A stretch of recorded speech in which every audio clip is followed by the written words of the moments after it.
Okay, welcome to the Historic Preservation Commission meeting of Thursday, April 18th, 2019. The time is 5:11.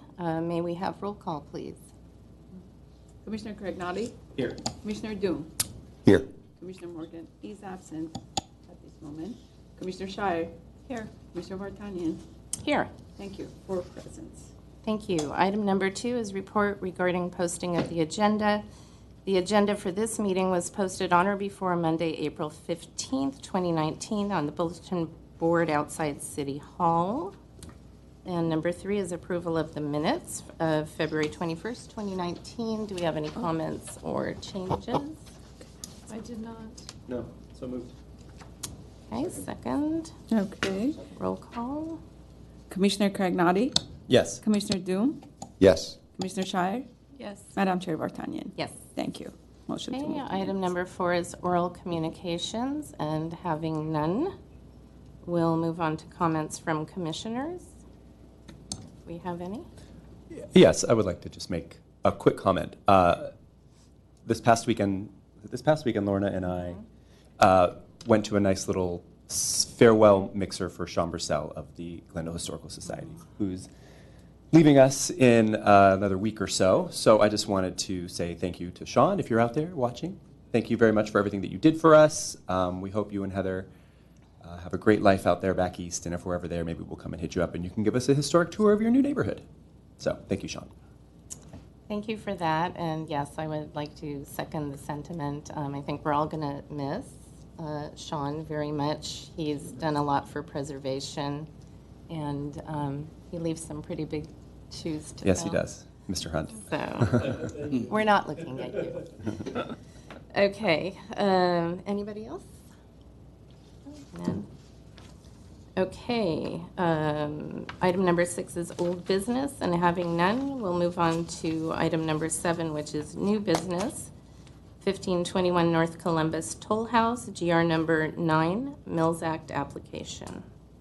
Okay, and this is one of Glendale's most interesting and beautiful houses, I would say. It's been on the register since 1997. It was part of the original group of buildings that went onto the register all at once because it had been identified in the preservation element previously. It sounds very strange in here today. A little echoey. Yeah. Okay, well, we'll try our best.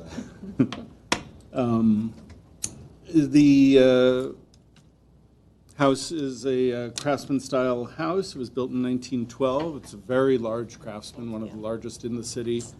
And what's interesting about its siting is that it was originally on a 7-acre lot facing Kenneth Road. So the front of the house originally is now the side of the house. It's not as prominent as it would have been.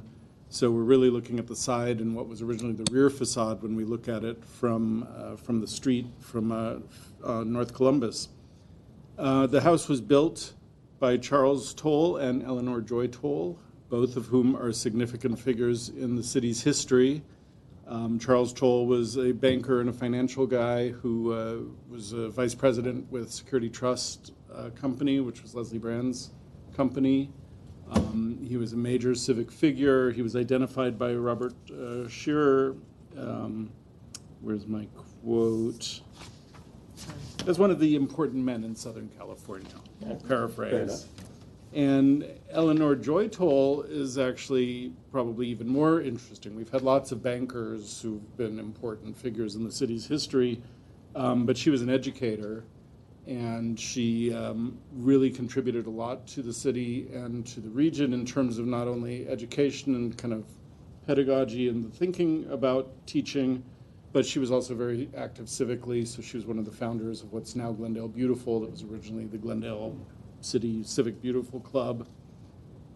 She was one of the founders of the Ebell Club, which was an important early women's group, and Toll Middle School is named after her. So, and what's kind of cool is when we originally designated these first 37 properties, we didn't really have histories for them. I did a very quick stab at it here just to get it on paper so that we have a little more than we've had before in our official city record.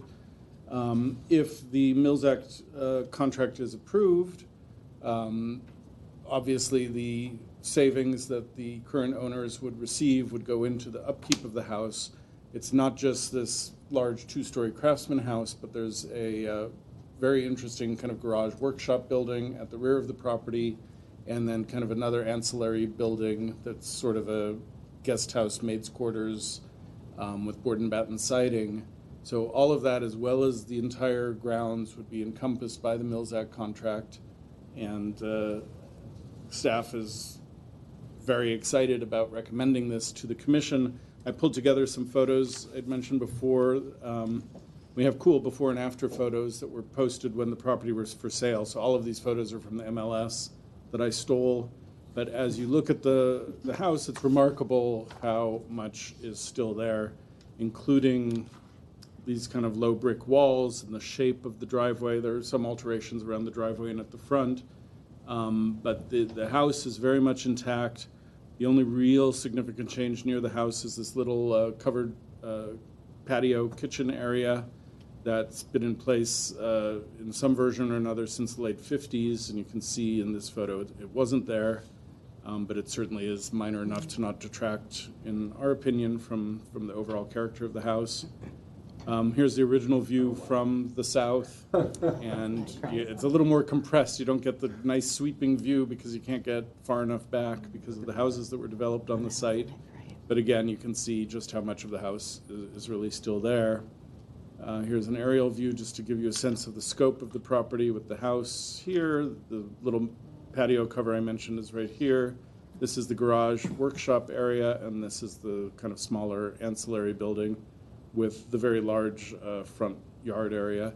It's still about an acre in size, so though diminished, it's still a pretty grand property. We never show interior photos, but I'm showing interior photos because parts of the interior are really remarkably intact and very unique, I think, not just in Glendale, but just for the craftsman style. There's a Batchelder fireplace, completely intact, including what I assume is an oak mantel. And my favorite room, the billiard room, and pretty cool place in general. And I think we have some owners now who are good stewards of this building, so staff is wholeheartedly recommending approval of the Mills Act contract. If council approves it, we'll then bring it to council. Or HBC approves it, we'll bring it to council sometime soon. That's everything I have for you. No relation to the joy of the Joy House. I checked on that, and no. That would have been interesting. Yeah. Although Byron Taylor would have found out about that and told us. That's actually a good point. I still double-checked just out of curiosity. Yeah, Couldn't yeah, find yeah. the connection. Right, thank you for those pictures, especially the original, the old photos.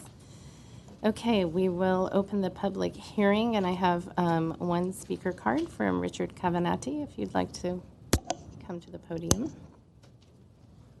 Hello, everybody. Thank you for taking time after hours to just look into this. Honestly, I feel that the house found a sucker in me and is calling me. Somehow the house knows that I can do all that work, and what I didn't know, I had to go through great lengths to figure out how to do it. I'm a contractor for 30 years. But the thing is, some of the house elements are so difficult and nobody does it. Nobody sells it. So I ended up doing things myself, including, I'm talking to the last little bitty half-inch or quarter-inch screws that I had to do it with the tip of my fingers on a very hard buffer to make sure that everything comes back to original. Yes, I can replace so many things in the house easily, and none of you have any say in it. But what's the point of buying that house and changing it? I'm a contractor. I could go and build something new with stucco, wood, whatever. So I don't have to go through this. But it's fun doing it. The only thing is that, like I said, it's a money pit. I was told when we bought this house that it was very well maintained since 1907 or whatever, but I go in there and, it's like exactly like in the movie. You turn on the lights and the shower comes on. It didn't make sense, and then the drain is just fine, then you start hearing gurgling noises and all of a sudden, just poof. It's, I realized that this house has 3 sewer lines. I didn't know that. I fixed one, all of a sudden, 2 other spots. I say, just let's change them all. Just to give you an idea, water bill, and we're trying to conserve as best as we can, water and electrical, $1,700, $2,000, $1,900, and we're trying to conserve. Those heaters downstairs, the best heaters in the world, but they're not efficient. Totally inefficient. I never paid a bill that's $500 in gas. So I told my guy, I said, listen, should I? He goes, nobody in his right mind will take out these you don't find these gravity-fed heaters, and they're very efficient. So I'm going to keep them, but I'm going to keep them for really, really cold days. Otherwise, I have a lot of jackets. We want extra jackets. So if people are visiting, is one thing, and it's very cold. But for us, I mean, we got used to those. You know, just get a jacket or a blanket or whatever. Just Sweater is present. yeah, a sweater, whatever. So again, I really feel like in the movie that with Jack Nicholson, where the house took him over and it's like, phew, something like that. So.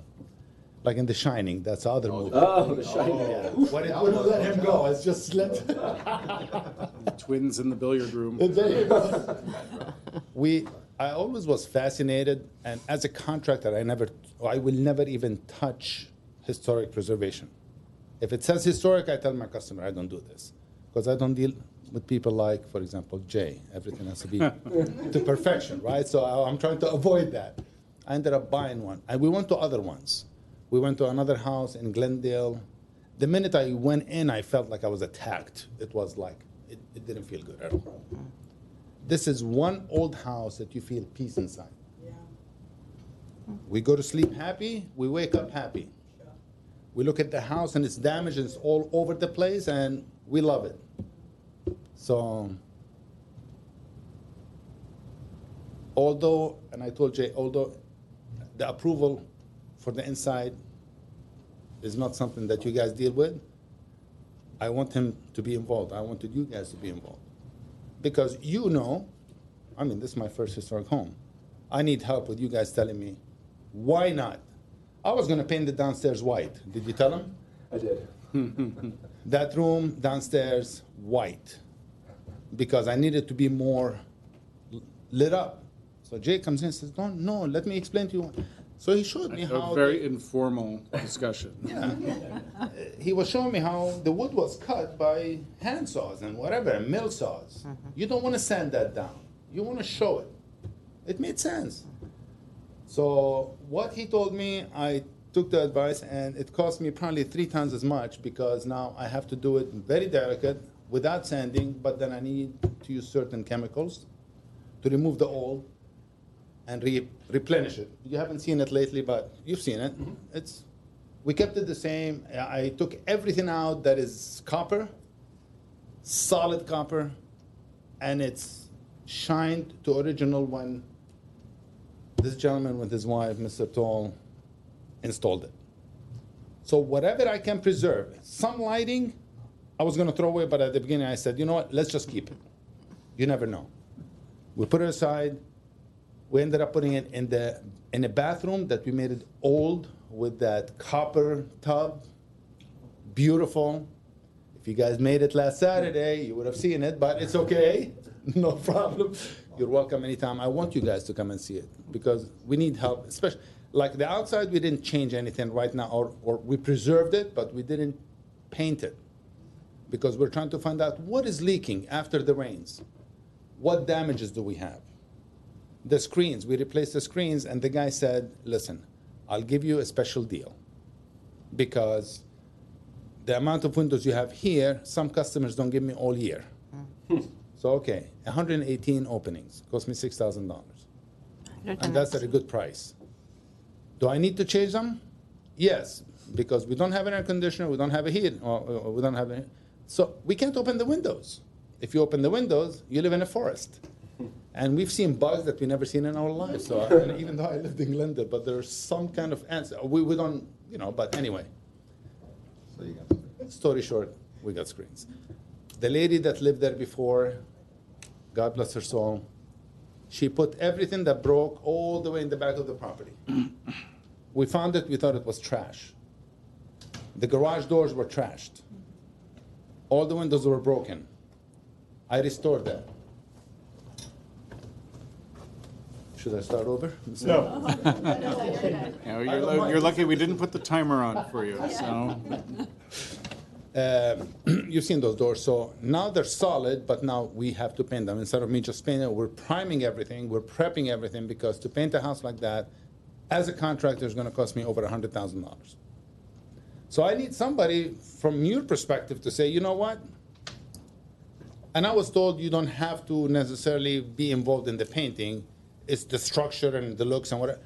I want you to be involved, because I want you to say, go and look at that house, and this is what they did there. This makes it look bigger. This makes it look smaller. You know, what is going to complement my house? Because now I live at the tall house, but it's the Canavati house now. So I want to enjoy it, but what's the best thing for us? So I'm using you guys basically for free because your advice and your experience. So yes, be involved. Please be involved. There is a gas station at the property. We preserved the pump and we preserved the tank. And because I was in the gas station business, I don't want any problems and remediation. We made sure that everything is filled with dirt. It was filled with dirt, but I capped it with sand. But we preserved the original pump, probably for a Model T or something like that, okay?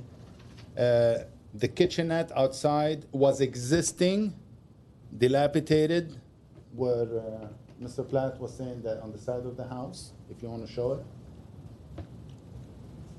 it. Just stay up there. Yeah, we need you to stay at the podium. They know where it Show is. the top, from the top you could see it. Right there. On top, right next to the pool, down, yes, in that area. I went to get a permit to redo, you know, because my neighbor, she said, you need a permit. So we called. I said, we don't need a permit. I'm a contractor. Everything is existing. Anyway, we got a permit, but they told me that I have to take it down. I said, I can't take it down. They couldn't find the paperwork showing that there was ever anything there. There is no permit. So I had to go back the 50 years. In 1951, they paid $3 for a permit, and it was there. But see, the city doesn't go so far. Maybe 10, 15, 20, 30 years, but we had to go all the way back there. So imagine if that was a problem. So I'm telling you guys, I have no need to change anything except to restore it to the original glory. I looked at the pictures, I looked at the history, and I want it exactly the way it was. The doors have been removed, the hinges have been removed.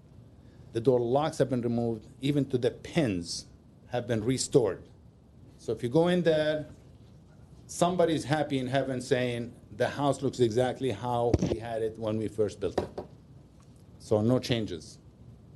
The living room, the molding, the artwork. I offered Mr. Platt to sell him the fireplace. He says it's worth $140,000. I said, take it for 80. He said, no, don't touch it. Okay, so we're not going to touch it. And there is some of that same artist downstairs in the man cave. The man cave looks beautiful now, the pool room. I don't know what's good to say. Is it man cave? Okay, all right. It's beautiful. It has a little bar. I want somebody's advice to say, what can we do there? I mean, they used to have drinks there, and they had an ice bucket there. You know, The old ways are sometimes the best way. The what? The old ways should be. There you go. So, yeah. So in order for me to preserve it, instead of just spending money and then go back there and do it again and again, just, you know, if you guys get involved, we have great lattes. I mean, come in and we'll. Yes. So it's just, I need your help in two ways. In advising us how to preserve it and bring it back to how, because you want to preserve. So, okay, be involved outside and please be involved inside when it's needed because we need your help. But on the other hand, it costs a lot of money to preserve something. And yes, I bought the house and it's my problem, my prerogative. But the thing is, I never understood how people would pay the $500 for gas, $2,000 for electricity and water. It's too much. I mean, you know, I'm telling my gardener, say, make it every other day. Says, okay, now it won't look good. So I spoke to a friend of mine that does carpets, you know, and we have fake turf. And I did mention it to Mr. Platt one time. He almost had a heart attack. We can't put fake grass there. And we can't put double hung windows because they're double pane windows because it's efficient. Those things don't apply to our house because you guys want to preserve it. So I said, Jay, if a window breaks, he goes, you're going to fix it the same. I said, okay, in that time, do I bring it into a double pane renew? No, you bring it into a single pane.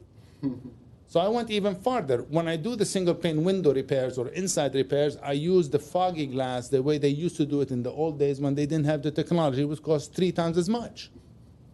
Because I don't want to look at a French door with all these sections and one or two are replaced and they look different. Or I take everything out. It's actually cheaper if I took all the windows out and put new glass, the good glass, or the today's glass. It just won't look right. Imperfection seems to work much better inside the house for some reason or another. So to have things to perfection, no.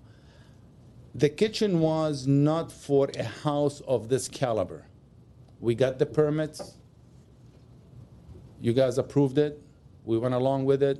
It came out beautiful. I have a great wife that cooks amazing stuff. So for that house, since we don't have to cook outside anymore, because there used to be the maid's quarters. She used to bring the food inside. So now we could cook inside, but we had to build another kitchen outside in that gazebo area. So I don't know what else are you guys requiring. What is it that I need to do to make you guys happy? Because one of the things that I was told, and the reason I did buy it, Mr. Lascano, you know him.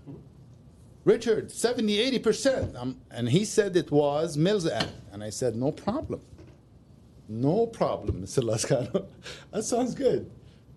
Come to see that. Jay said, no, I don't know what he told you, but you need to apply for that. It wasn't the Mills Act. And then when he gave me another shocker, he says, it might take a year or two. I'm like, dang, you can't go retroactive? I mean, I don't know. So, but I definitely want whoever wasn't able to come that day to please visit the property. Thank you. Give us your idea. We would like to. I was you so told much. not inside, just outside, and I said, you know, it's Michael. I had to show him, and Chris, he was very pushy, so he kind of worked himself. So Jay, I can't tell him anything. He's the director, so whatever he wants, he could do. So. Nice. Let me know if there's anything. Thank you. I'll take Yes. that, right? Thank you so much. Thank you. Okay, thanks. I have one last thing on that picture. ADU. I have parents that are getting older. I hope my wife wasn't listening, but they're getting older. My mother-in-law lives in the back house by the garage, but I want to have my parents live in the maid's quarters. Only I'm trying to duplicate that and use the ADU to push it back and still stay within at least maybe, forget the 5 feet or 10 feet or 15 from the neighbor. I'm talking about 25 feet.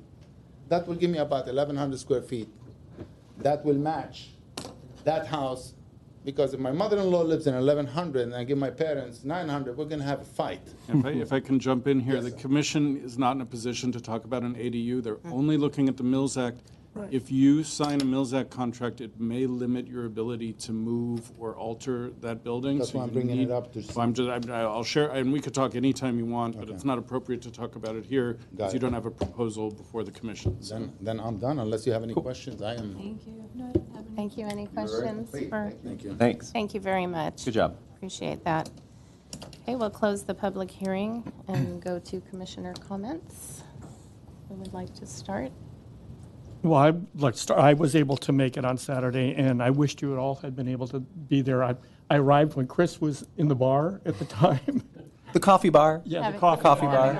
Having a latte. folks, coffee bar. And we went back through the house, and the inside is excellent. I mean, you have to go see it. His appreciation and his ability to restore stuff is just, it's beyond belief. I mean, words don't convey all of the things that they've done. And I've got a complete tour of everything to the gas station that's inside the garage, because of course the tolls would have their own gas.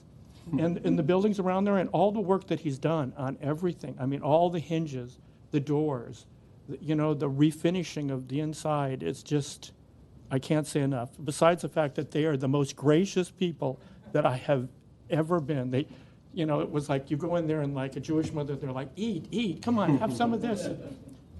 It was excellent. And, you know, I think, like I've said a million times, houses seek the people, and I think this house really lucked out with the people that own it right now, because I get the feeling, and they've mentioned it, that, you know, they want to live there till the end of time, and I think that house is the best for them. And, you know, I can't, you know, there's some things that have to be done that I hope with the Mills Act will fix the outside of the house. I mean, it does show a little wear in certain parts, but I know that when they do it, they won't just do it, you know, just 50%. They'll do it 100% plus 110 more, because it's just, when you see the stuff that they've done, it's just mind-blowing. So, you know, as far as the Mills Act, I don't know why it didn't have the Mills Act originally many, many years ago, except for the fact that I presume when they were just listing homes for the original Glendale Register, they just put it on there without, I don't even know if city had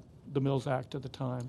Not then, but Julieta Arroyo used to really push the Mills Act and try to get people, so I assume at some point, because that was a long-time owner, so a lot of people just choose not to take it, but I don't Well, know. I think it would benefit them. I think it would help the house, so I'm all for the giving it this house, the Mills Act. And, you know, it's the Toll House. I mean, it's like Eleanor J. Toll and her husband. I mean, it's almost the very, very beginning of Glendale. So and it looks at, I mean, it just to be there and to look around the house from different angles, and it's just a gorgeous house. Just everything. The grounds are gorgeous. You know, even the pool is just really, really nice. So I'm in favor of the Mills Act. Thank you. Thank you. Okay, so yes, I also visited the property, and it is a bit of a time warp. I mean, you go in this house, and just even on the grounds, and you forget that it's the year that it is. And we are very lucky for the house to have gotten such good stewards. So I know that this family is going to do just a really great job, and they will need the assistance of the Mills Act, not just to live, like he said, with just utility costs of living in a house that whistles, right? You said it whistles in the wind? So not only to help offset those costs, but certainly the cost of renovation. So my question, Jay, is I can't think of any specific conditions from when I was there. And I know you mentioned in the staff report that they had talked about in their application they have some kind of general renovation ideas sort of in place. Do we want to put any kind of condition on the painting or anything like that? What do you think? Is that something we generally do, or? You're able to put conditions on pretty much anything. Okay. You've heard that they have immediate needs, and they've been investing a Yeah. lot of money in it. We do have provisions to not let places deteriorate to the point where there are real problems, and a lot of people will be watching this house. You know, Yeah. It's visible from the street. When the commission's asked for painting before, you know, it's been a Mills Act condition. We're going to show you 2 examples today of houses where it was a condition. So it's Okay. within your right. I didn't notice that it was in. It's not in dire horrible shape at when I was all. there. No. It's not in dire shape, but I think It does. it's probably worth noting that it should be. And I know that he's going to do it, but I mean, the thing applicants should understand is that there are some things we need to codify in the contract. It's part of the condition of getting it, is just to ensure that certain things do get done. And when we were walking through, you could see that maybe some of the rafter tails had been cut. We talked Yes. about that. So That would be a yeah, I think that's condition. So. one condition that I think we should put down would be restoring those rafter tails and paint. Mike, would you mind sharing what else you observed as that could be a condition? Well, that was one of the things, was the rafter tails. I mean, it does, And there's not many of them. It's like 5. I think, Right, that I it saw. does Do you remember, is it A in, good- on one facade? It's in that one corner. I guess it's the northeast May I? corner. What's that? Northeast corner.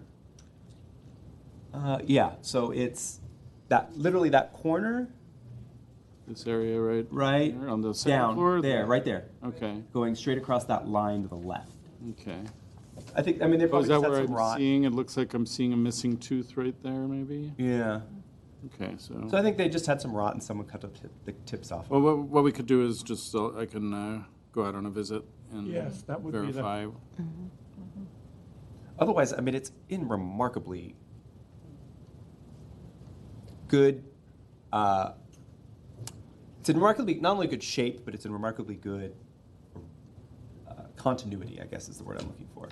So, I don't know, I would look for, if anybody else has any comments, I think we probably could just go ahead and make our motion, but.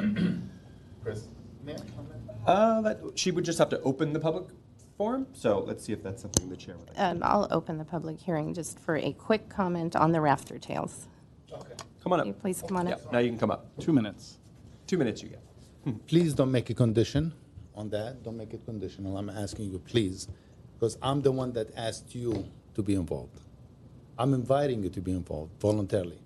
On those rafters, I mentioned it to you. You're not the one that noticed it, because that to me is unacceptable. When the old owner comes in and says it's getting bad, so they chop it. I say, no, this has to go all the way inside the house. Please. Conditions is an issue where it becomes, I'm inviting you in. I want you to have a decision making or helping us make that decision for everything. You see what I'm saying? Does the house need painting? Yes, but we don't want to paint it now because we need to know what's on the inside. We're working from the inside out. Then the roof. We picked up a permit for the roof.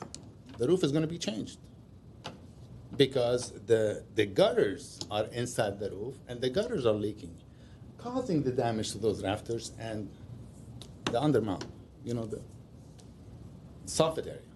And that's what we need to replace. So it's costing me now $50,000 to do the roof because you have 3 structures because of the damage caused to those rafters. And the only way to do it is just to replace it. So please, I want you as partner, anytime to knock on the door. It's not because it's official, it's because I invite you to help me restore that house that you guys so love. Thank you. Thank you so much. I think I should just clarify that as a commission today, the decisions, we thank you for your invitation, but after the decisions we make today, or if we put conditions, that's just based on our purview today at the commission. We can't help you make any other decisions regarding your changes to the interior or whatnot, but thank you for the invitation. And you should understand, you need to understand going into this, that it is a marriage of sorts. And we appreciate that you've invited us in, and we appreciate that you love the house, and we appreciate that you want to restore it. But as a commission, and I do appreciate that you pointed out the rafter tails, I had just walked on the property. I hadn't really started my actual walk around. I can't say that I would have missed them. I can't say I would have seen them. But the point is, that is something that does need to be corrected. And when we talk about putting conditions on there, we usually put them on and they're like a 24-month condition. It's not like we would need it to be done next month. We definitely want to work with the homeowners to allow them the opportunity to spend some time getting those things done, because we do understand some of the things that we require are time-consuming and expensive and challenging, and maybe not appropriate for what you're doing at that time.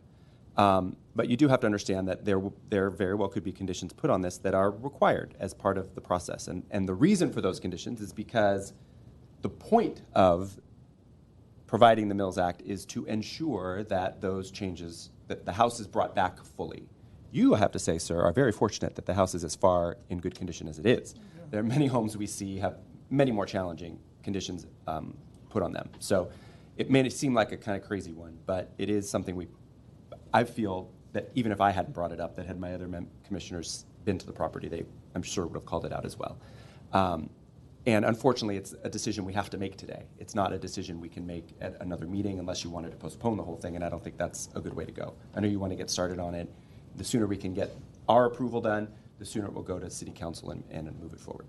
So with that said, is there anybody else? I'm not trying to lead the meeting, but I've made my comments. That's I fine. think Thank you for your Very comments. appropriate. Thank you for taking such good care of the house from what I have heard and seen. Unfortunately, I was not able to attend as I was out of town and asked for other opportunities, but it didn't happen before today. So I would just like to ensure that conditions are placed on the property in accordance with what actually needs to be done to keep the house from further deterioration or put things back as far as rafter tails or wood repair or painting. I noticed on the Mills Act projects, Jay, they mentioned windows, and obviously you would be involved in anything like that, but I don't know if you know where that might be, or just to make sure that you, staff. Yeah, we haven't Fix that. talked about that. Okay. On a Mills Act property, we would expect that the existing windows would be restored Yeah. unless they were so severely damaged that they'd be replaced. And I would never rule out the possibility, but with commission participation in the decision-making, on a house that does not have window grids, the Mutton grids on the Craftsman-style windows, it is possible to put double-paned glass in those that does have a visual difference because you see the reflection inside the other part of the glass. But it's done regularly on historic properties, and it's a possibility to add that to sometimes to the existing sash by increasing the sash weight, the weight of the sash weights to compensate for the new added weight. But that would be something that would be brought to the commission before it was ever approved. And I don't think I Any other saw any, question? oh, sorry, I was just going to, on the Windows point, I don't think I saw any that were not original, actually, if that was what your question was. I don't think there's They any that. listed it, so I was just curious. Yeah. That's I don't my think that there were- memory is like a lot of a lot of original windows. Yeah, I didn't see any like aluminum sliders or anything No. like that. Yeah, So we're good there, at least. The other question I had, is there a plaque on this house? I think there is a plaque I already, think yeah. at the front. Needs a little buff. You could hardly see it. You can throw it in your little spinner thing. Those are all the questions. Oh, the Those are all the plaque comments needs I had. help? It needs to be buffed, Did probably. you have any? Yeah, No, I agree with what you said. it's Okay. old. Okay. Yes, unfortunately, I was unable to make it as well because my Saturday was booked, and we typically get notice 2 days in advance, so it's a little difficult. And Jay, I don't know if at this juncture I can make a request that maybe going forward we could try to have at least 2 days of visitation available. Where we always do it at the owner's schedule, and that was what was offered. So I tried to I don't push too hard. Yeah. And I apologize that I didn't try to arrange a subsequent weekday visit. It kind of got lost, so. No, that's okay. I know you're overwhelmed and we're very short on staffing, but I think it also does the process a little bit of a disservice when most of us can't visit because of our schedules. Well, it's certainly something you could continue the item if you chose to for another month. Thank you. And that's out there on the table now, so I don't think we generally want to do that. So I'm sorry I didn't get to see the property, and I do appreciate your enthusiasm and what I hear you've already done. And as a contractor who would never touch a historic home, I feel like maybe you've met your challenge and you're enjoying this process is the sense I'm getting. And so thank you for that. As has been mentioned, we typically do put on conditions on items that we feel are very important in exchange for the Mills Act. So, I think if we're looking at broader conditions like a new roof, plumbing, electrical, I don't know if we necessarily want to put painting at the top of the list, but if my colleagues feel like that's important to call out, the rafter tails, I think, would be important because those, could be subject, I don't know what they look like, but if they're already rotting, they could be subject to more. But I also understand the issue of having to maybe, I understand your point, the owner's point about working from the inside out, and maybe rafters have to be, I don't know, Jay, do you have thoughts on that? Well, two thoughts. One is there is a permit for re-roofing the house, so that will, I don't know when that will start, but it's Okay. anticipated. For rafter repair, Mr. Kanavati's correct that historically rafters go all the way from the ridge to the eave and run the entire length of that. They're not necessarily structurally critical as at the part that extends from the Under the roof. the plate of the wall, the ceiling plate, and the end of the eave.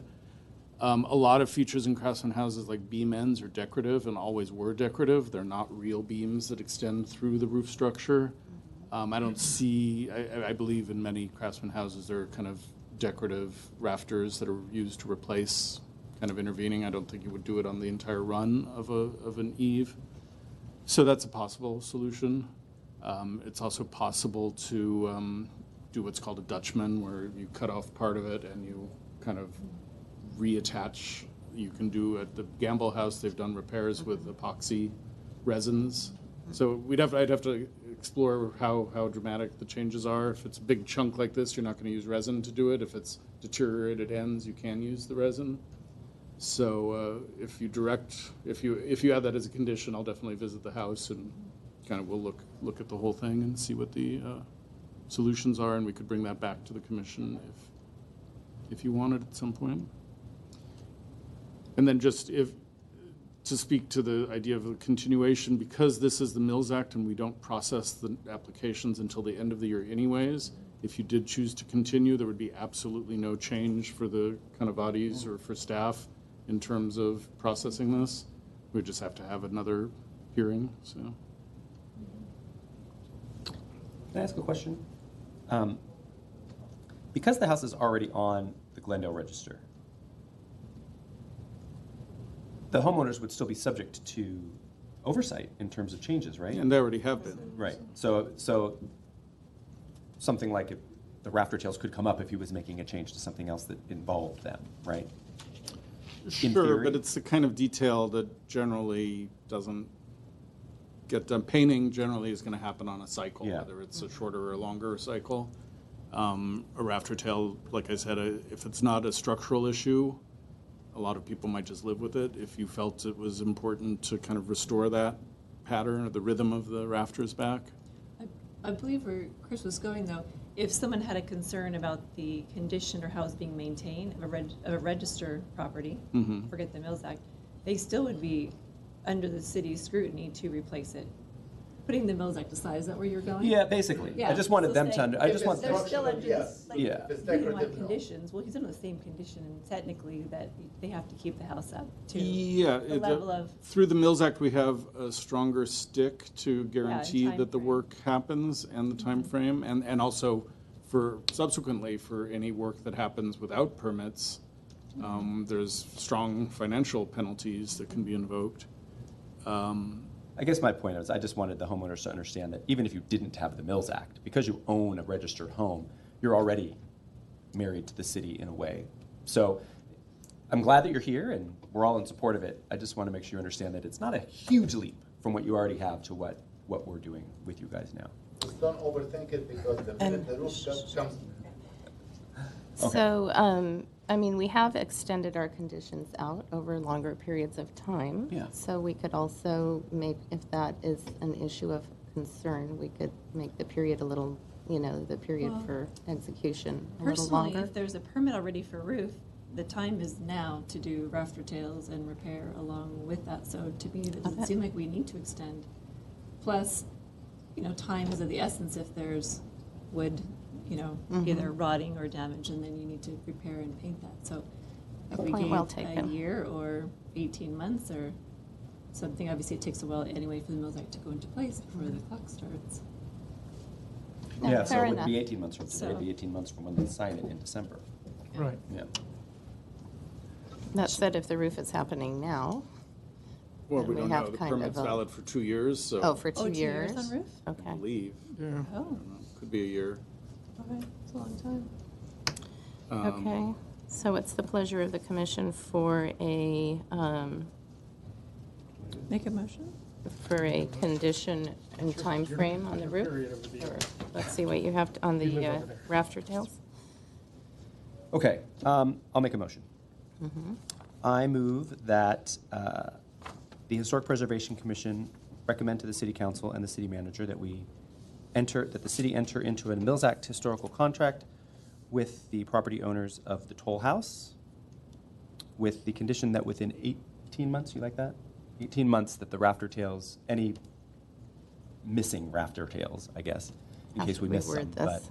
but be repaired or replaced within 18 And your intent, generally, we time our contracts, and it's a little easier to process for end of year, but if you did December 31st, 2020, that's more than 18 months from today, that the contract wouldn't be signed until, November, December. Yeah, that's fine. Yeah, 18 months from when they sign the contract, it's fine. Well, So that's you're what I'm saying you saying. wanna give a We date. sign contracts in December Right. generally, which would put it in June, July of 2021. Yeah. Our cycle for contracts historically has always been December 31st of whichever you could, 1 year, 2 years, 4 years, whatever it has been. Okay. It would Oh, be I see what easier you're to saying. maintain that. Got it. So 24 months is what you're saying? If we wanted it, well, if we do it on 12 year cycles. if you not- give them a 1 year time frame, and they know about that today, they have the rest More of than a this year. year So give them only to 1 do year, the work. December 20. So from December 31st of I understand. 2019. Okay, you Yeah. got it? If I you understand. want I was to fine do, with if you want to do 2 years, starting on December 31st, then we'll do December 31st, 2022. No, So- that's too long. I'm sorry, Wait. 2021. December Yeah. 31st, 2021. Mm-hmm. I'm okay with 2 years, honestly. I'm okay with 2 years. I know the projects that they have planned and the things they're doing. I'm fine. I'm So fine that's with your 2 years. motion? Yeah, that's Yeah, what my motion I would is. go, But let's clarify, because you're saying 2 years, but I think 2 years you from mean when it's signed. December, oh, you don't mean December 2021. I do mean December 31st. No, Or 2022. 2021. The contracts are going to be signed in 19. I would like to give them, at the end of 19, I'd like to give them till the very end of 21. 2 years from when the Think- contract is signed. I think that's too long. It's almost We give 2-year contracts, 2-year conditions. Yeah, but all not the for time. something where wood is rotting or No. They've been cut off. Yeah. So the wood is I not thought you rotting. said painting was an issue, and you're putting a condition on with painting too. I wasn't going to put a condition on the paint, Oh. actually, to be honest with you, because I think I've already heard that that's something that they plan on doing. So it's not an imminent, like No, like you no. said, Like, they've been rotting. cut off, so the Okay. bad So part's they just gone. need to be restored, yeah, not like I said, necessarily, replaced. I he's a mean, perfectionist, believe me. When you tell him what to do, he'll do it, and he'll do it in the best manner possible. You've seen the work that he's done inside. So anyway, Can't imagine. sorry, we're in the middle of the Okay, motion, so let me so just finish go that. So ahead, that's my motion, it's just the 2021. rafter tails. I'm not going to, my motion will not have a condition on paint. Do you mind restating your motion? Jay, would you mind restating my The motion? motion is to recommend approval of the Mills Out contract with the condition that the rafter tails be repaired by December 31st, 2021. Do I have a do second? I have a second? I'll second. Okay, roll call, please. Roll call, that's my job, right? Commissioner Shire, Yes. Commissioner Doom, Yes. Commissioner Morgan, Yes. and Commissioner Crignati, Yes. and Chair Vartanian. Yes, Passes 5-0. thank you. Congratulations. Only one more hurdle with the city council, but that'll be in a few months. Yes, thank you. I'll be in touch with you, and we'll figure out time No, and you're, everything. no, we have a meeting. We're in the middle Oh, of a meeting. You're please excused. feel free to leave those with Jay. But leave them right here.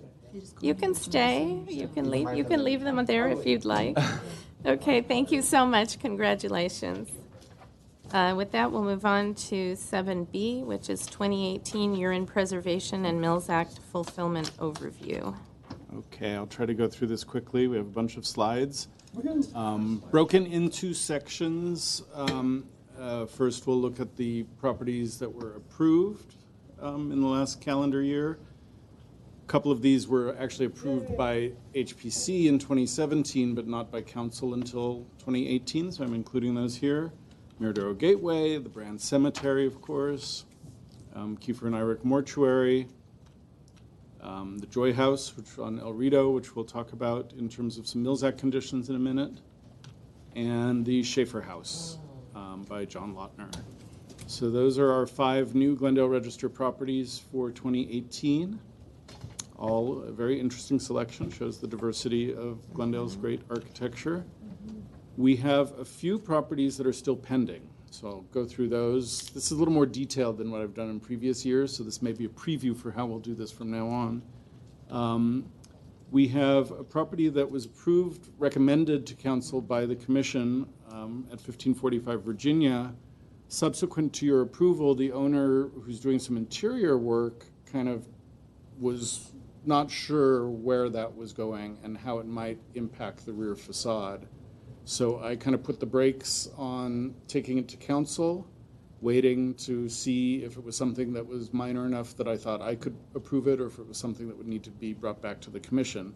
This is quite a while ago, and it's still unresolved. So it's on our forecast calendar for council. It's there every month when we go through it, and it just keeps getting pushed back. Sorry, Jay, was that something we put on the house, or they wanted? No, they were, I think they talked to you at the hearing about some interior changes, and some of it was going to be a little dramatic, the way it would impact the outside.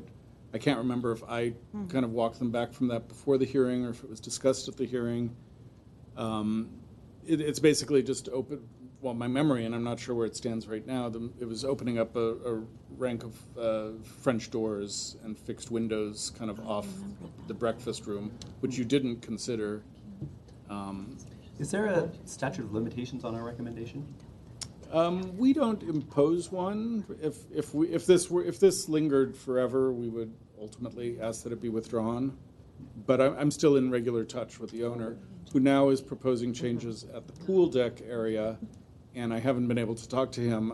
If he's going to withdraw the nomination, then he can kind of do what he's proposing at the pool deck. If he's keeping the nomination, I just need, it doesn't look like a problem, but I would need more information to understand the detailing and the materials and some of the things that wouldn't be as important if it weren't in play.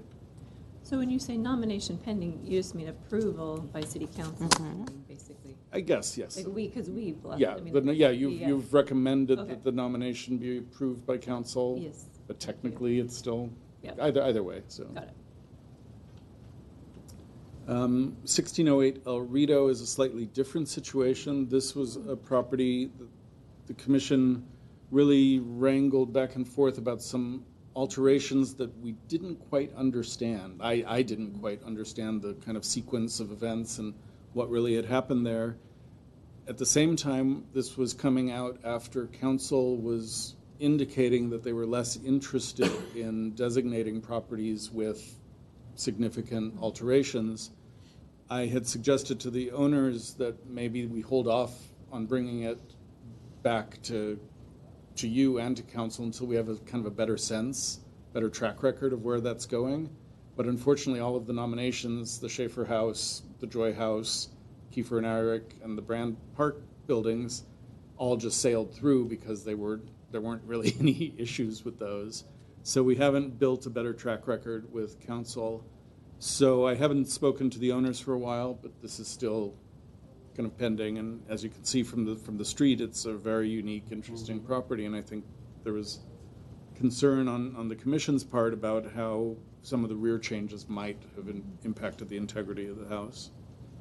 So this will ultimately come back to the commission. So yeah, because you didn't vote on this. We continued it pending kind of understanding council, and then my getting out there to kind of try to piece together the history a little better.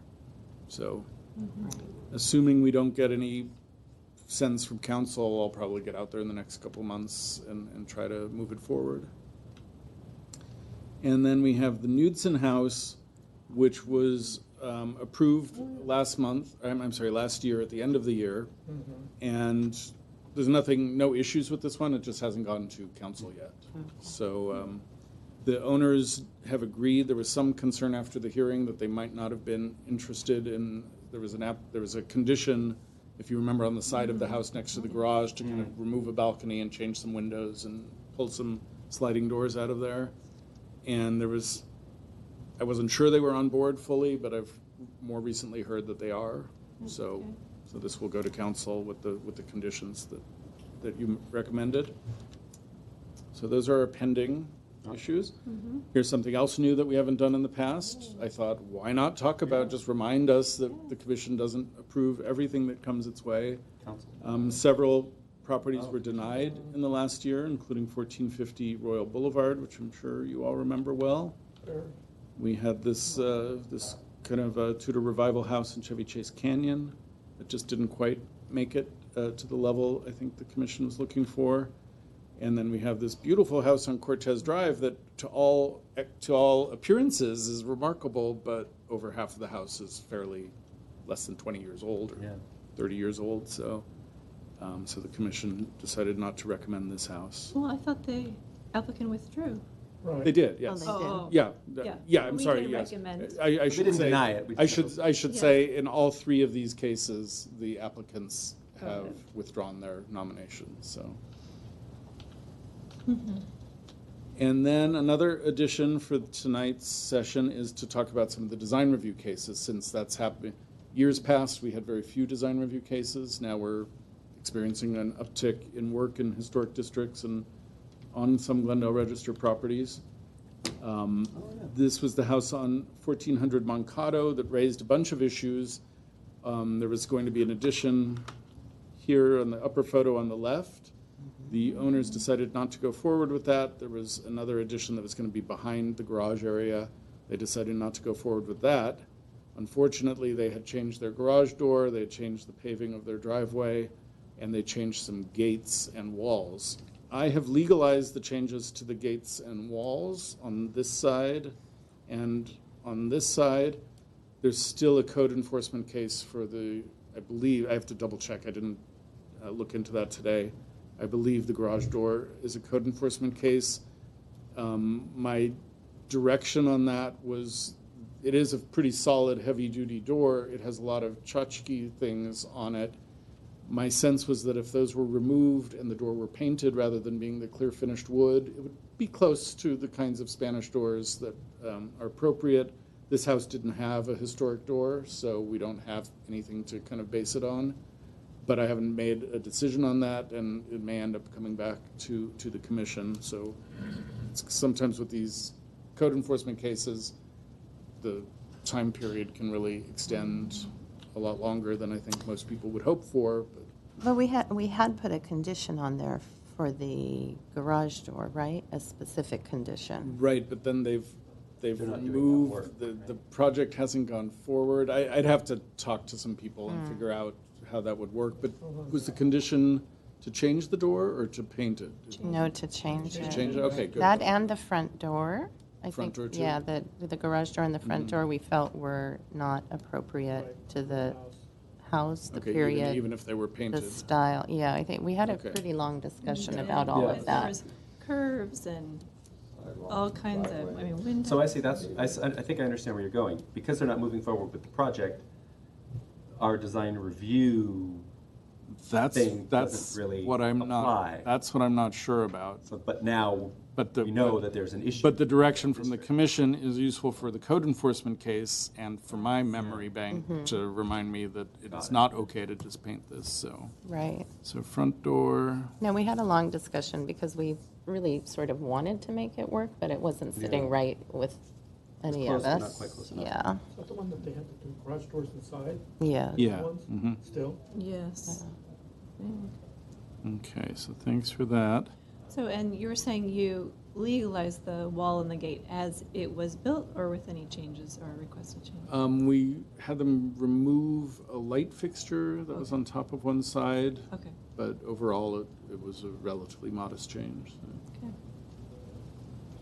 Yeah, try to remember. Any other thoughts here? I think they added a little shed, or is that already was already existing? This was Right. here. Yeah. Is This it? is. It's not original to the house, but it was there, Okay. and I Okay, can't we're going to remember bump now. that out. Yeah, but this was then- this area was Okay, gonna yeah. Right, yes. step in a little. This stepped wall was going to be retained, and then the new wall would be, behind this Right, stepped right. wall. So They are you didn't saying do they're not that. doing any of the addition That's what I understand. in the back and like the kitchen? Yeah. Oh. Okay. At 750 West Kenneth Road, the commission considered a proposal to take down this garage, build a very similar garage forward on the site, allowing a pool to be built. There was concern about an accessory dwelling unit going in there and a stairwell or a stairway that was proposed, and also a dormer on the back. So the dormer was removed from the proposal, and basically, and we also verified the pitch. We went out and measured the pitch of the existing garage and brought it close. They received a variance to have a higher pitch, a taller height than was allowed, so that the pitch of the garage could match the old garage and the house closely as possible. So, so because of the commission's openness to this and the fact that they accepted the commission's conditions, this was approved under an administrative design review permit, meaning it didn't have to come back, it didn't have to go to DRB. In our pending historic districts, as of now, in our pending districts, the commission's review is advisory and DRB is the binding authority. That because they took the commission's conditions to heart and changed the proposal, we still wanted to bring it to public review. So an advisory design review process leads to a notification of the neighbors within a 500-foot radius. We were primarily concerned about the immediate next door neighbor who'd expressed some concerns about it. Ultimately, we were able to approve it. There were no comments. And the pulling it forward too aspect Yeah, of yeah, it? because the commission said that was Oh, okay. right. So, So after our approval, it just went to ADR, right? It didn't right, go it to could have. DRB. We have some latitude. I'll show you another one where it went a different direction. So we have latitude if you approve it and the conditions are met, the goals established by the commissioner met, we don't see a reason to bring it to design review board unless there was a threshold issue where it had to be reviewed. And now that we have the ADR process, we don't really have those thresholds anymore. So, but staff still has the latitude to, if we thought it was going to be a privacy issue or a massing issue or any other issue, we could still bring it to DRB. In this case, we chose ADR. And sorry, and then- Jay, so just, Sorry, one more question about that house. yeah. The front door on that house? It's a condition that It is a condition, they right? will not receive their sign off on the permit until, I'm sorry, the sign off on the construction until the front door is replaced. Great. So that's built into the process. And Thanks the- for reminding me about that. And the variance on the pitch, did that happen through ADR, or was that wasn't us? I was it? honestly don't remember that process. I think that was already approved before it was brought to HPC. Because we have to get those discretionary entitlements in place before we Coming go to the here. design review hearing. Okay, I have to check with my colleague Roger on that. Thank But you. I'm pretty, that would have been the process, so. At 1659 Ben Lomond in the pending South Cumberland Heights District, the commission reviewed this on an advisory level, made some recommendations, particularly about these kind of retaining walls at the front. Those modifications were incorporated into the drawings that went to the design review board. This had to go to the design review board because it's a new single-family house.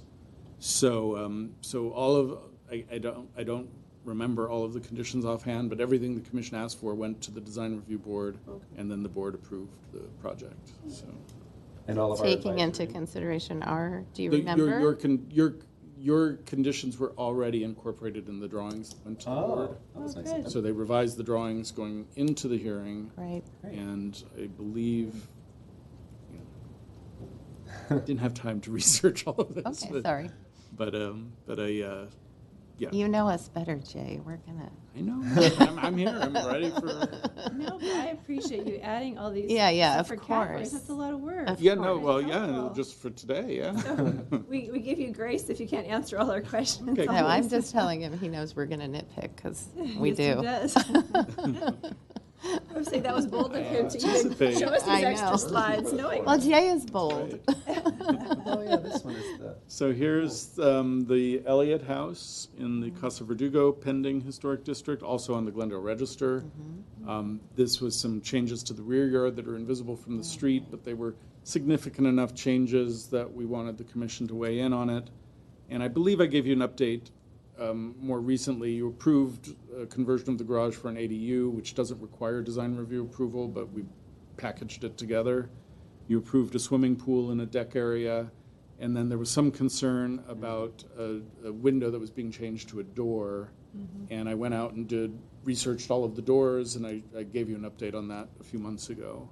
So Is this. there some other thing that, I don't know how far along in the process you remain involved, but was there something else that happened when they were finally going to, thought I heard that there might have been another kind of wrench in things that they, not from a design standpoint necessarily, but when they went to go start doing some work, there was some other issue they ran into, no? I don't Okay, I think it's recall. probably past the point Yeah. where you're involved. I recently approved their plaque.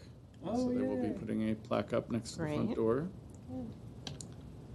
And here's, in Oh, Ross nice. Moyne, we had this little addition that was proposed and approved by the commission. So I'm just doing some of this to jog your memory. I don't want to relive Yes. every case. But it was basically an addition that was going to extend this flat roofed facade out. And we had a lot of discussion about what the appropriate treatment for the roof parapet was. And the commission kind of made a decision. This vinyl fence topper is going to go away. Wall was going to get stuccoed. So overall, I think, It's gonna be great. It was a small addition, and we'll get some street view enhancements at this wall. And then finally, Save the best for last. this is the case in the Casa Verdugo pending district where the applicant was proposing a modest addition on the back of the house, but because they only had a one-car garage, our code requires that you update the garage to be a code-compliant two-car garage of a certain size. They proposed to tear this portion of the house down and kind of run a driveway back along the side and build a garage in the back. The commission did not approve that, did not recommend approval. Again, your review here was advisory, so you recommended denial of the garage demolition. The architect, I think I've updated you on this also, the architect came up with a solution that I wish I had come up with, which was to have a drive-through garage with doors on each side that then allowed access to the driveway to the new garage in the back. Wonderful, great. We approved this as an exemption because it didn't need to go, I think now I can't remember, the addition may have been small enough to be allowed as an exemption. We approved it that way. Unfortunately, the owner/contractor, I'm not sure who the guilty party is, proceeded to rip all of the stucco off the front facade, leaving basically a skeleton of a house.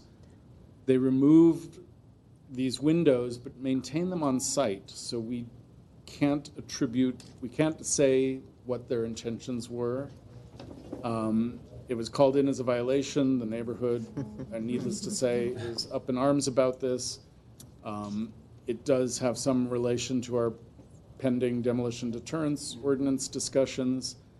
We're looking at it as a situation where for us to approve this at a staff level and get them back, there's a stop work on the project now, so get them back working, they're going to need to re-stucco the house. Luckily, the stucco on the side of the garage over here was left intact, so we have a good sample for matching the stucco.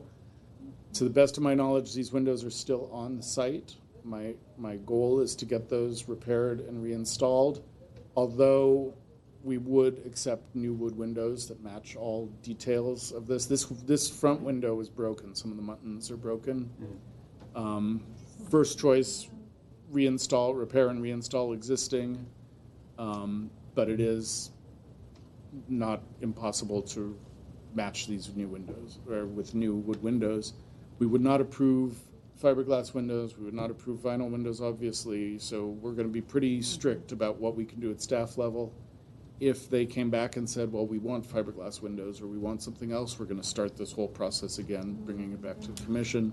So it's really in their interest to, if they want this to move forward fast, to kind of do the right thing here. We're also going to make sure I don't know the fate of the garage door. This woodwork, which sort of matches the garage door with these diagonal lines, this was still intact. And so we expect that to be maintained. Of course, the goal, except for these awnings, is to have the house come back to what it was, and hopefully we'll get a better front door. So, but this is in flux right now, so I don't have any answers. Were fines imposed? What's that? Fines imposed? No, well, the way Not yet. stop works don't necessarily lead to fines. It often leads to just a double permit fee. Whether this comes close enough to partial demolition, all of this happened before the demolition deterrence ordinance was considered by council, and they haven't voted on it yet, which I'll give you an update in a few minutes. So I'm not sure that that would retroactively apply here, but in terms of us moving forward, we're not going to do anything at staff level that doesn't allow this house to be brought back to what it was before they did this work. So ultimately, the fact that the windows weren't in a dumpster gives me some hope that it wasn't their intention to trash them, but I don't know. I don't know. I'm so naive, you know. So Not anyway, so this is still a hot issue, and we'll be working on it as we go forward. So that's it for our design review last year of major cases like these. Thank you so much. And then finally, we have the happy news with a little sad news. Well, not sad, there's always hope, but so the Mills Act condition fulfillments for the year. We've looked at, there was a lot of work that needed to be done at Brockmont, the John Brockman estate. Within the last year, I've been up in the clock tower again, and they restored the mechanism. It was ticking and on time. That's great. I think I already updated you that they'd restored the lighting Yeah, behind the yeah, clocks yeah. before that. And I just missed, I was really looking forward to meeting the guy who does this, because he's like a one-of-a-kind kind of guy. And I think I told you that I found a old trade brochure for the Seth Thomas Company that had this exact mechanism in it and identified it as being used for this clock when it was actually where Orthopedic Hospital near USC is. This clock was originally in a tower there. John Brockman bought that property and then moved the clock to, that's why he built this clock tower, because he had it from the property that's now near USC. So it's pretty cool going up there and seeing that. Unfortunately, they had some water damage from some of the windows, not to the clock, but to floors and things inside this. The owner is taking very good care of it. They're fixing that. We have no purview over the interior, so, except for the clock, so. So that When did the is- bells start ringing again? No, we specifically didn't want the bells to ring. So. That would be so They would have heard it from their house. That's right. So here's one of our applicants who was somewhat tardy, and again, I've taken a lot of blame for not policing people as much as I should for Mills Act conditions.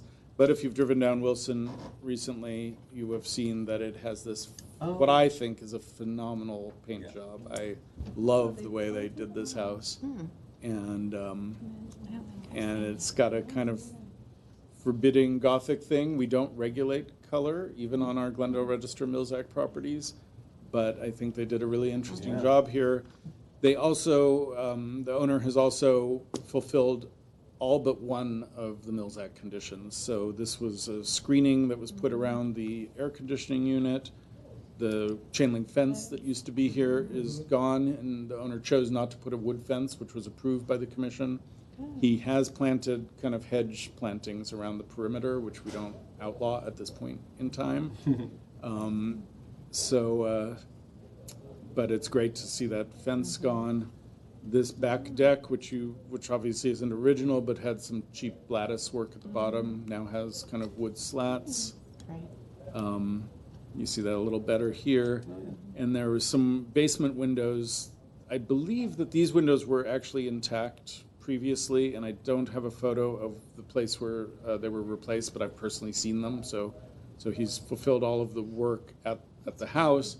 The only thing that hasn't been changed is the garage door, which was one of the conditions. The owner shared with me the cost of the paint job, and the Mills Act is really actively working in this case. He believes, I think, let me double check, I think June. July. Did I write July? It's 7/2019. Okay, yes. Oh, it's on the, I actually updated this, yeah. So, he said June, I gave July. He said end of June. So we'll be working together on the design for the garage door. But hopefully you're pleased with this. Oh, it looks great. Because it took a while, and he Yeah. was a few years late on getting it done. Every time I went by and saw that they were filming there, I was like, I hope that filming money is going toward this, and something happened. I don't know how, but That's it good. worked out. This is the boxer Jess Willard's house. We had the picture of Jess Willard standing in front of the house, and we have these leaded glass windows in these areas, and we saw in the picture that there was leaded glass back here. The owner actually has done this work. They hired R.H. Gibbs, one of the Gibbs company that's one of the few companies that does leaded glass and stained glass in the area. And the owner assured me that it was done perfectly. Unfortunately, I never received a shop drawing or anything or a photo, but I've just spoken with her. Because Gibbs was involved and they were working off the existing patterns, I'm comfortable that it's going to be a good job. I'll try to remember to update you sooner than later, not wait till next year, just so we can see it once I get the photo. This is the Freeman House, and they have repainted the house earlier than the Mills Act conditions required, and they chose the same exact color palette, so it's pretty much just a refresh of what was there. But there was some significant deterioration on some of the woodwork, especially the balcony area, so they've done a good job there. This is the house also that they need to tear down the carport roof structure and put in a new garage door, but that's due at the end of this year. So, and I've been talking to the owner about that. What about the pool? Oh, look, there's their dog. Plumbing. What about the pool plumbing? Did know if we they have a made it a condition on condition or that? they Oh, there were was just some of it was supposed to be- exposed it was above Right. ground or something. Running above ground and. Did that become a condition? I don't remember. I They're should redoing, they're replastering the pool. They're Okay, putting maybe in a new doing it at the same coping that's time. going to match very similarly, and then they're putting in a kind of a buff-colored concrete decking there that seems appropriate. It'll be a good match. This is the house that had the interesting colored Yes. flagstone that you can Oh, see here, yeah. but that wasn't around the pool deck. The pool deck was a later change, so I didn't mandate that they keep the existing pool deck. Yeah. Evidently, the flagstone had deteriorated there, but it was different than the other flagstone. So I'll have to double check because I don't. I can't remember exactly. Actually, well, know we I have it talked right about here. But I don't know if it ended up being a condition. Yeah, let me double Maybe they check. were going to take care of it when they did the pool. Yeah, I only have the painting, garage door, and the carport roof. I think you're right. I think Okay. they said they would take care of it. We didn't make it a condition. All right, then we have the Joy House, which is our recent designation, and Byron Taylor jumped on this. So every condition is fulfilled here. Great. You can see the old garage door there. New garage door looks great. Wow, yeah. The kitchen window that was a condition to be replaced has been replaced with the new wood windows. Beautiful. I hate these jam liners that don't get painted so that the window can actually Yeah. move. Minor point, I guess, but it will help me remember, especially if something's at the front of the house, to think about those. Obviously, this hasn't been painted yet, but it's Yeah. their plan to paint. The two windows that had the shutters removed, the awnings are gone. New wood shutters that are actually operable, not that they ever really will be, are up in place. It wasn't a specific condition, but they refurbished the shutter dogs as part of the project, so you can see that here. And there was a condition to stucco over some of the block walls at the back of the backyard area, so that's been done. And then it wasn't a condition to take care of, there was some deteriorated stucco at the front, and they sent me these photos, so I share them with you. So they went beyond their mandate. And I think this is the last happy one. I'm correct. So here we have our house on Hillcrest Avenue, where there is the metal carport, and that was, as a condition, that had to be removed. This is a house that never had, well, it originally had a garage before the lot was subdivided, and the garage went to the other part of the lot. So the commission approved the design of a new simple garage that was going to go in the back corner of the lot. The commission was not happy with the owners the last time we talked about this and imposed some deadlines that, to their credit, the owners did try to meet those deadlines. They ran into a problem in plan check where they had to go get a soils engineer, do a soils report, and re-engineer some of the things because of the hillside. I'll just say that I'm in a trusting position that they were trying. I don't know exactly if this timeline could have been compressed a little bit. We have a letter that I distributed to you from one of the owners saying that they expect construction to begin at the end of April. The contractor says 2 months. That seems quick for me. Yeah, I'll say. They're also, the contractor has said that Glendale's permit inspection process is going to add all kinds of time. Just so you know, I never said that the commission would expedite the inspection process. I did say that I would talk to whoever the inspector is and see if there are any issues as it goes forward. I like that you gave us more power this year. That's right. Pretty soon you'll be using that on me. Oh my God. I can't remember if they say expected July 2019. That seems a little ambitious, but I will convey any concerns or any timeline that the commission wants to share tonight with the owners. And then I'm going to make a commitment myself in general with Mills Act conditions to be more proactive than I have been. And I realized it's as simple as putting notes in my calendar, anticipating milestones, and then calling 3 or 4 months ahead of time and making sure people are on track. So I'm going to do my best to be a little more on top of these things, because honestly, sometimes it's a once-a-year thing. When I realize I'm giving this presentation, I'm like, oh no, I haven't heard from these guys. So anyways, this hopefully they'll get this done on their timeline. Yeah. Unless you have any thoughts you wanted to share. What was Well- the, yeah, go ahead. I would like for you to strongly encourage that we've been very patient and gracious, and that July 2019, it must be completed, would be my choice. Yeah. I mean, you're coming up on almost 3 years, 2.5 years. I just Over what we gave them. It given was a that long we're time that we gave almost them. in May, I just don't know that that's. I appreciate that they're hopeful about that timeline. My best sense is that's ambitious, but I will convey that to them. Hold them to their timeline. Okay. So what was it? They still need to get soils reports? Or They've already done No, that, but now they're that starting in 2 delayed. weeks. That delayed their plan check process. So they submitted without the full engineering reports. That you often don't need that sort of thing, because this is a hillside site that backs up to kind of a small retained hillside. I didn't hear from the inspector or the plan checker, so I don't know exactly what the issues were. But when you think about it, I think we gave them 2 or 3 years, maybe 2, yeah. and now they're an additional 2.5 years late. Oh no, I'm Yeah. I'm just being nice. I don't I think know you I are. don't think they not nice by extending it, nice and thinking they may, Yeah.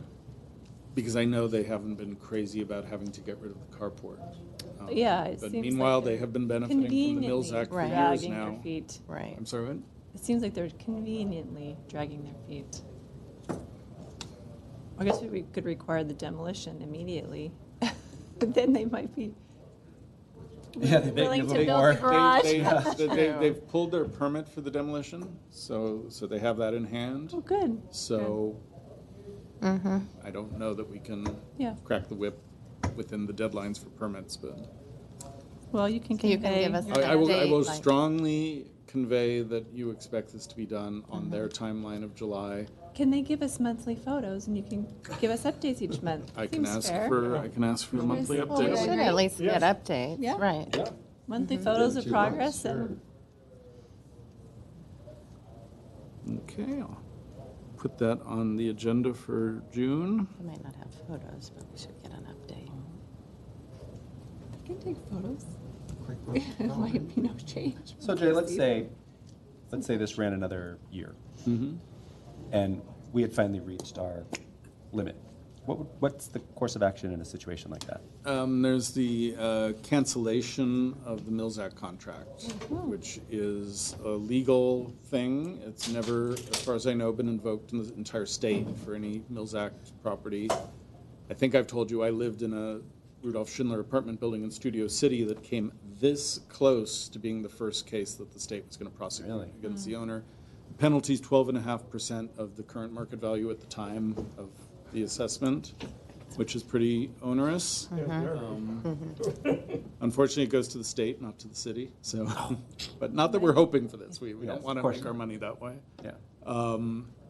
So that would be the next step. But that must be some kind of, that must be some kind of legal process, obviously. Yeah, that's a legal process. Not like I'm sure. you send a bill it's- and. I'm sure it's complicated. We've never been there, Never and done no it, one never else have. has, as far as I know. So, but we have the state preservation office that would guide us. Oh. City attorney, obviously, figure it out.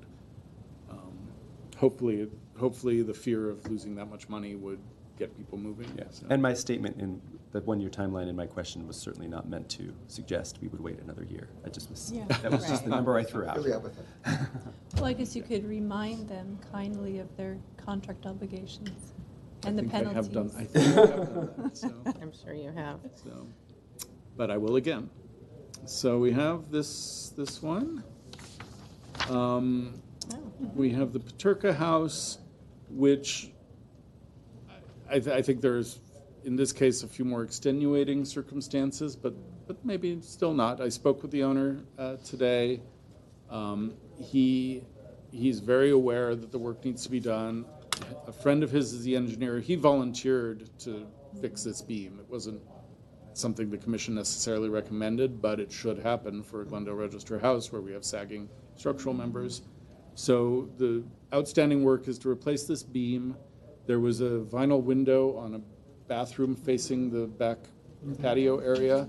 He's bought an aluminum window from a salvage company that matches the other windows in the house, but he hasn't found someone who can restore it. So I've given him some names of people who might. Aluminum's kind of tricky. So worst case, I think he'll need to just install it and live with it the way it is. He says it's the right size, the right look. And then he, and I can't remember why this was a condition if he had volunteered it, but there's a bathroom has a big glass wall that faces out onto the same backyard court area. And I think we knew that there must have been a privacy screen there at some point that had been removed. He, last time I showed you this, he had proposed a very schematic drawing. In the meantime, he's salvaged some tile panels that match some tile that's in the bathroom. And he's proposing to cut that into pieces and to do some sort of screen that would incorporate that. Sometimes I have to, this is all just discussion. I don't know what that really means. I don't know if it would be a Secretary of the Interior Standards issue or not. But it does show that he's Engaged. thinking about this, Yeah, engaged. that's great. He says summer, late summer. So I'll stick with him on this and convey any strong encouragement. Sure. So. Yeah, please do. Well, the year's missing on your slide. Was this a 16 or? 12/31 of what? Oh, this one was 17. 17. 12/31. Here, let's fix Yeah. that one here. It seems like it was longer.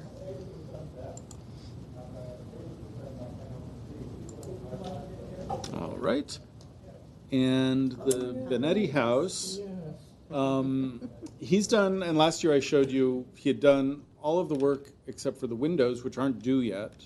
This is the house that had the vinyl windows installed. You gave him an extended period of time. I was hoping there would have been some incremental work, but he's very responsive. He's committed to doing it. And he had some issues with a contractor. He had bought some doors from a contractor. There were two doors at the rear that really didn't fit the style of the house, so he proposed some paneled doors that I showed to the commission, and we all agreed that they were appropriate. He was having trouble with his contractor. I actually helped him out by intervening a little to give a little push, and I couldn't reach him to find out if the work is done. It sounded like it was imminent, but I don't know if it actually happened, so, but he's certainly moving on that. And that's it. Yeah. So, Thank you. That's great. That was Great great. year. Okay. Covered a lot of ground. Okay, so with that, we'll go to item number 8 on the agenda, which is Planning Division updates and informational briefings. 8A, update on City Council review of demolition deterrence ordinance. So I'm sure some of you have heard that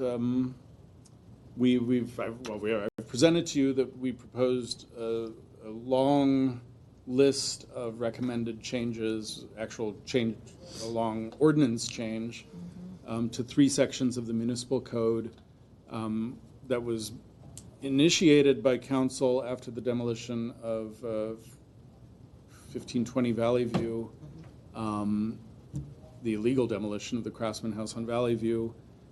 Council directed us to revise the code to make it more onerous if someone does do an illegal demolition of a historic property and not just a Glendale Register property, which was in our current code, to expand it to properties that are potential historic resources or resources in districts. And we did that, and as planners often do, once we have the code open, we look to see how else we can make changes. And some of the things that we were introducing as part of the demo deterrence were very interwoven into some of the other language and some of the other aspects of the code. And we also recognize that the preservation goals of the city aren't being met with the code that isn't as clear as it could be and have as much information in it. On March 26th, we brought the full version of the recommended changes to council, and council seemed interested, but evidently not fully. And so there was discussion about why are we looking at all these other changes when we really just asked for the demolition deterrence. So we were asked to prepare a revised version of the ordinance that's just the demolition deterrence. So it pulled out all of these other changes that don't directly relate to demolition deterrence, and council will be considering that on May 14th. May? Do you have a calendar there? Yeah. Well, Oh, that's yeah, right. May 14th is a Tuesday. Yeah, so May 14th, council will be considering both the ordinance that was introduced, which is the full ordinance, but then they also have the second ordinance that they're considering. It's my understanding that that's probably the direction they're leaning, but Just the demolition just the ordinance. deterrence. But until they vote, we don't know. There have been discussions. Commissioner Crignati and members of the Historical Society met with a couple of council members. There's the possibility that if they do vote just for the demolition deterrence, that these other things can be brought back at a later date, but everything's a little unclear right now. So originally this was supposed to go last week, and I thought when I agendized this, I thought, oh, we're going to have an answer, a definitive answer one way or the other of what's happening. So it's still a bit open. And I don't know if you have any speaker cards on this. We don't. We do not. Okay. So, so that's my update, if you have any questions. Do you have a sense for what's bothersome in the changes? I think it's that the changes weren't expected, and Yeah. and that to me is the root issue. And there's lessons for all of us from my level to the top level of how to deal with this kind of thing in the future. We proceeded with this similarly to what we've done before when I've made other recommended changes to the code in 2012 and 2014, I think. We didn't run into a problem like this. So I can't really say what exactly happened here. Most everything we're proposing isn't controversial. Most of our changes are clarifications that hopefully are useful to the public, to property owners, to staff certainly, to decision makers. There are a few ideas that are kind of taking some of the best concepts that we see other cities using and trying to bring those into play also. And but again, most of those I don't think are controversial. So I think that's the issue, that it just wasn't, they weren't prepared. Yeah, the sense I got was that they ordered a single tier cake and we gave them a 3-tier cake, or staff gave them a 3-tier cake, and they didn't have room in their brains to absorb all of it at the time, and they didn't get briefed on the part they weren't expecting. Well, that's not Okay, what happened. okay. Well, that's. You may have heard that. May have heard that, but, okay. Alleged. So the question, allegedly, we're not briefed. I do have a question. If on the 14th, they vote for just the demolition portion, the revised ordinance has been written, but it's not automatically going to be presented someday to the council, right? Don't they have to ask to have that part presented? To initiate a discussion like that, two council members need to. It's not something that that the city manager can just decide to put in front of them. No, I believe two council members need to ask the city manager to direct staff to kind of bring those back. Okay. Or to bring it back for discussion. In my presentations to council and discussions with council members at the various briefings, I tried to make the point that, there are pieces of this that you can pick out of it. If there's any one part that you don't think is appropriate or desirable, those are some of these new ideas that we're bringing in, where the clarifications and things, I don't imagine that anyone would have a serious concern about 80%, 90% of what we're proposing. So that would be a possibility also, that they could look at it. Whatever happens, if we get direction at the hearing in May, if they direct us to bring it back at some point to give them enough time to study it, I'm not sure how we would present it, but it would be fairly easy. The hard work has been done. The language is written, and so we could certainly bring it back. Well, I would certainly, if you're listening, City Council, would really appreciate it if they brought it back, if they happen to be This watching. is very timely today. Yes. Council, if you're listening. Yeah, if they're listening, it would be great if they considered bringing it back sooner rather than later, or just voting on it on the 15th. Well, if people submit, generally the second hearing, the ordinance has been introduced with the full ordinance. The next hearing is a vote.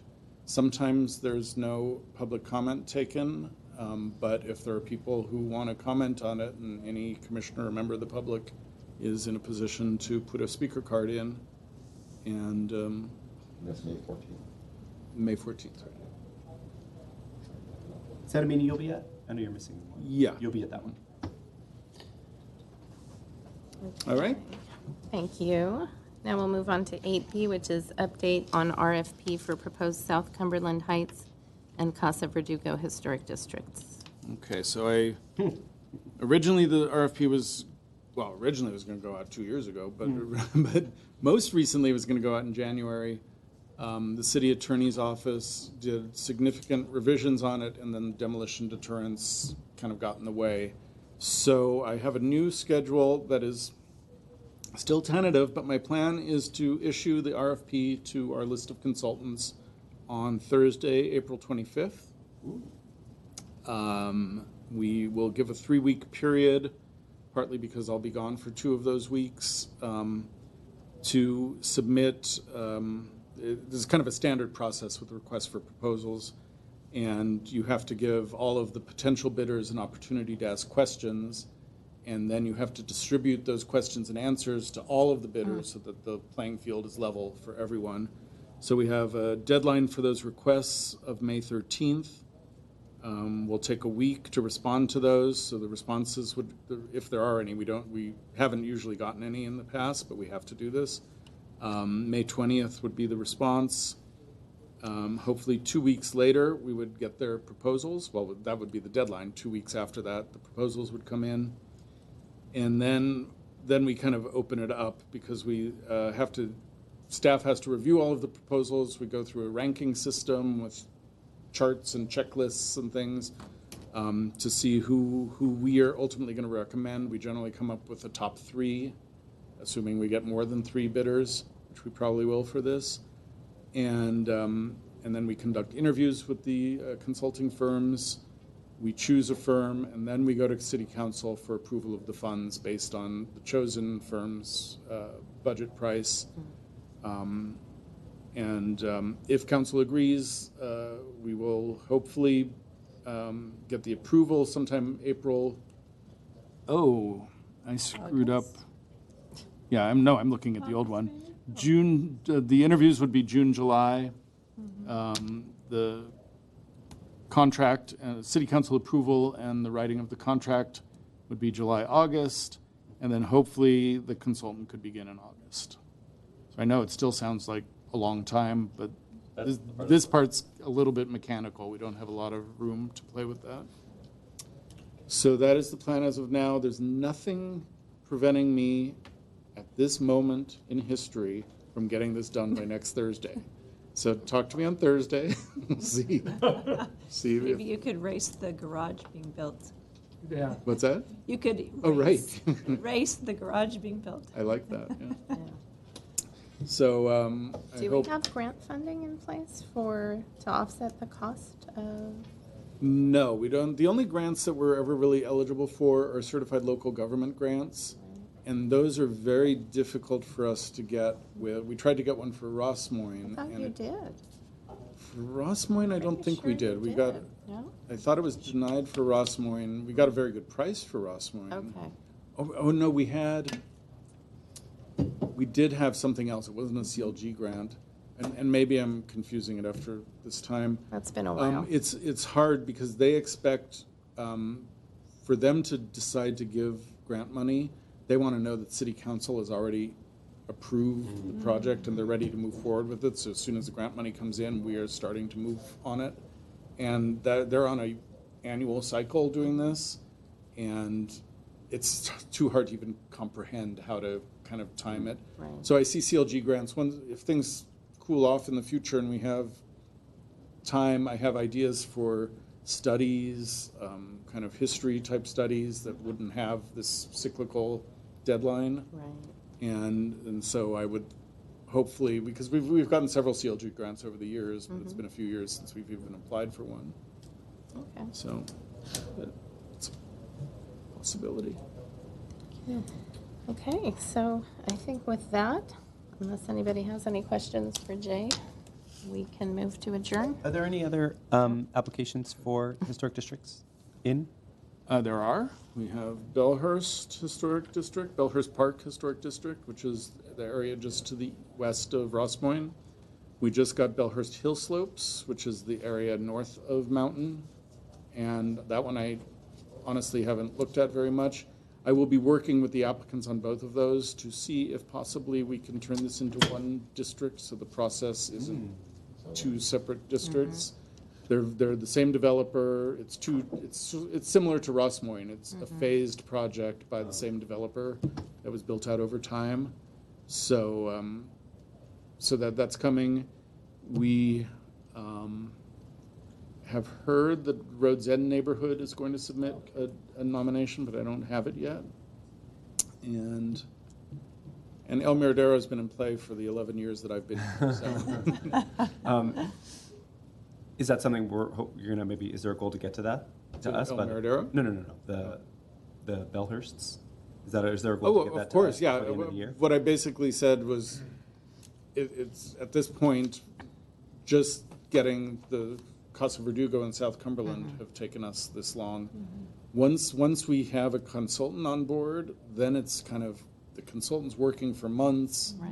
and then the hearing process. Once we get the thing is again, it's kind of a mechanical process, or the applicants, you all know, are getting their petition signed and all of that. So so I've told them that it might not be immediate, but it might be. I may bring it in sooner just to get it in the pipeline. Yeah. One of the frustrations of the ordinance situation is we've been operating, we don't have anything in the code. How do we deal with the pending historic district? Right. So we have an interpretation from the city attorney that we've been using saying HPC is advisory authority in a pending district. The code revision would give HPC binding authority, eliminating the kind of two-step process and just make things more clear. But we're ready to move forward even if that part of the ordinance isn't passed. Would those two, or if it becomes one, they would go through their own round of RFP and all that, right? Or would they be able to? They wouldn't be able to just jump on board with the others. No. They'd have to go through their own thing, right? Yeah, council will only be funding this. Got it. Thank you. All right. Okay, Thank you. I think with that, we're adjourned. At 6:55. 6:55. Excellent.